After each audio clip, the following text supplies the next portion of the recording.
You know that feeling, right? That little sting when you get misjudged? When you know deep in your gut that your work was worth so much more than the credit you got? We've all been there. And today we're going to dig into how one single, incredibly powerful statement can teach us how to fight back with real conviction. Let's do it. I will shake the world. Whoa. I mean, that is a statement. It's so bold, so defiant.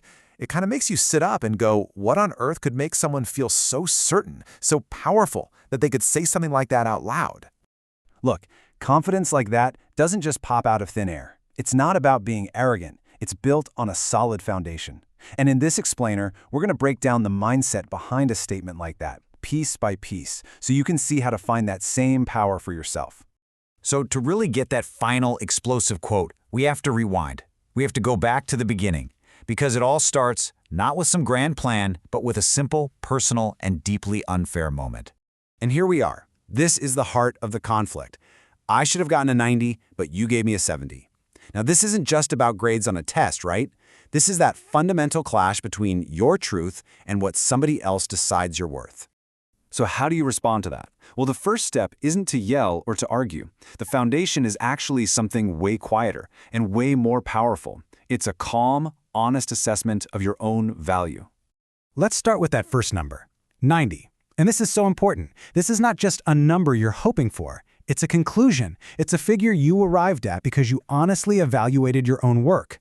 It's the value you know you delivered. This whole process is what we call self-assessment. And believe me, this is the absolute bedrock of real confidence. It's your personal standard, the objective measure you set for yourself before anyone else gets to have an opinion. It's your anchor in a sea of judgment.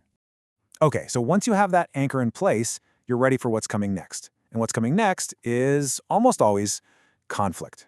It's that moment when the outside world gives you its verdict, and that verdict just doesn't match what you know to be true. And here's that verdict, 70.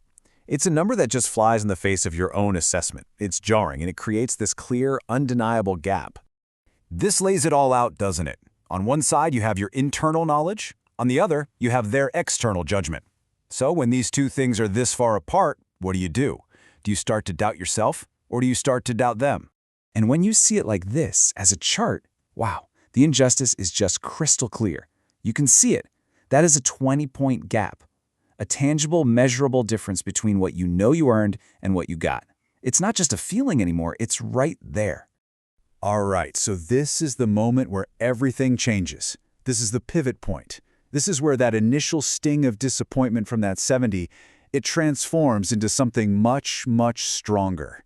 Unshakable conviction. You go from feeling like you were wronged to knowing that you are right.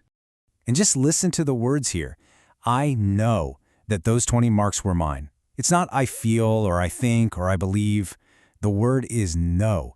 And that certainty is only possible because you did that self-assessment first. You're not just complaining, you're stating a fact that's based on your own evidence. So you see, conviction isn't just some vague emotion, right? It's a logical process. First, you evaluate your own work. That leads to a certainty about what went wrong.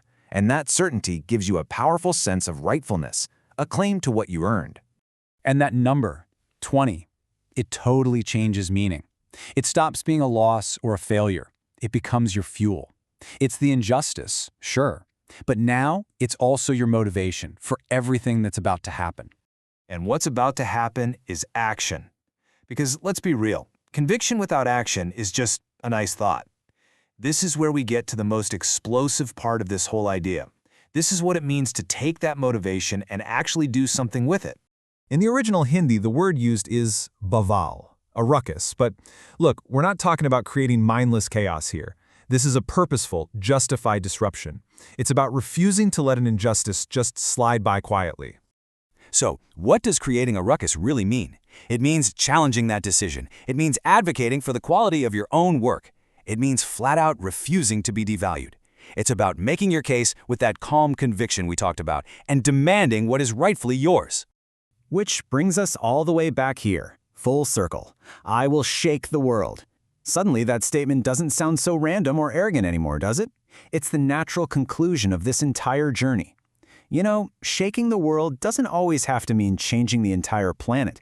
It can start with a small, profound, and world-shaking act of standing up for your own 20 marks. So I'll leave you with this question to think about. In your career, in your relationships, in your life right now, what are your 20 marks? What's the value that you know you created that's been overlooked?